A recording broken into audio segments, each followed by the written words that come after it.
Hello, and welcome to our show today. Our guest is Ayana Jane. It's my understanding that you enjoy cooking. Can you tell us about that?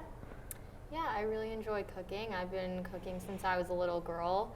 And my mom and I cooked together all the time. Okay, so what do you enjoy most about cooking? I really enjoy that with cooking. You can kind of put your own spin on it and you can change things based on your taste. I also love baking, but with baking, you have to follow the recipe pretty much exact because it's a science. But with cooking, you can kind of put your own spin on it. It's like an art in that sense. Great. All right, well, let's take a look at a video that demonstrates how a love of cooking runs in Ayana's family. This is my mom. She's going to teach me how to make a traditional Indian dish. What are we making today?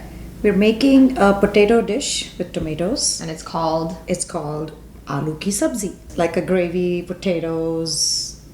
Any sabzi means a gravy. Yeah. It could be dry, it could be with some moisture in it, some like actual liquid, or it could be like a thick. But this is like in between. First, boil some potatoes in thin pot. And now we have to peel these. When you came here, did you find it hard to find ingredients to make like aloo ki sabji and other Indian dishes? Yeah, it was. It was not easy. So I brought some stuff with me. Like what? Like some spices, some special spices that I knew will not be available.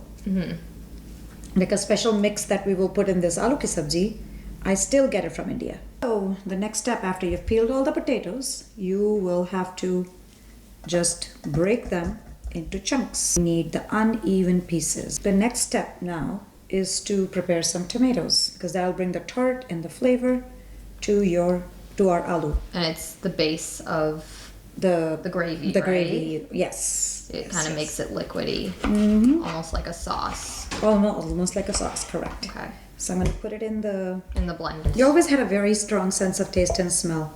So because whenever you used to come home, oh, did you make this? Yeah, I would know what you were making. Yeah.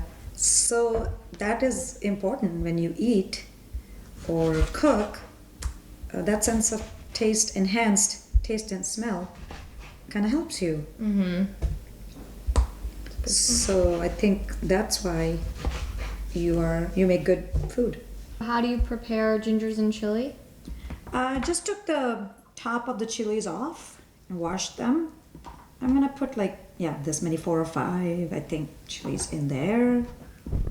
And I'll take about a 2-inch piece of ginger, and I'll peel it to get the skin off. And then I'll just grind it with the tomatoes. Ginger brings the flavors out of the spices, and it has an interesting flavor that blends into, but not too much. You shouldn't do too much of the ginger. It should be subtle. And we will need potatoes, blended tomatoes, fennel, ground fennel, and I will add cumin seeds, some red chili powder, some dry mango powder, methi ki chutney, hing, mustard oil, olive oil. I remember that I would stand like on a chair. I would bring it to the stove and I would Watch me cook. I will add some mustard oil and olive oil mixed together.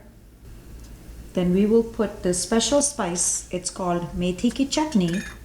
Then I will also add some other spices like fennel, ground fennel, and I will add cumin seeds, some red chili powder, some dry mango powder, and there's like this thing called hing, but it's also called asafoetida. Once I have roasted the spices in this hot oil, I will add the tomato paste that we made, and we will let it get a little thicker, cook, and roast in the spices.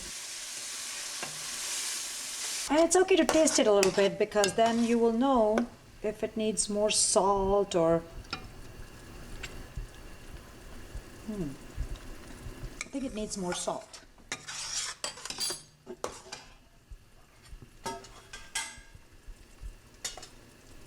And actually a little bit of red chili powder too, because the potatoes will make it bland.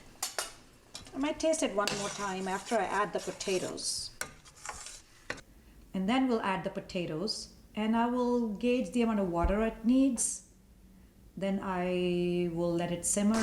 We'll put the lid on 15 minutes. I am going to serve these with kachori, and it's street food. I grew up in Delhi and it's a very common street food in Delhi.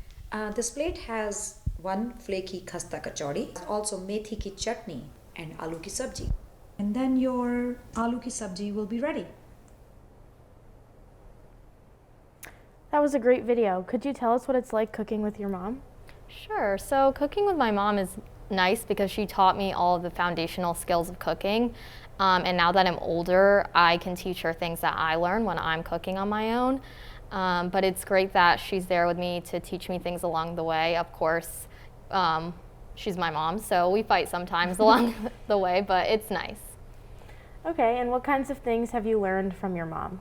I've learned a lot of, like I said, the foundational skills, like tying your hair back before you start, washing your hands, and knife skills. She's also taught me a lot about our heritage when it comes to cooking. Indian heritage and culture has a lot to do with the food, so it's great that she can pass that down to me, and then I'll be able to pass that down to my kids. Great. And could you tell us, do you have any goals related to cooking?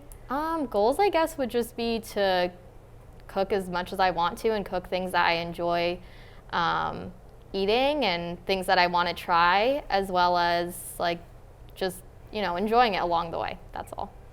Okay, great. And so thank you so much for your time today. We'll see you next time.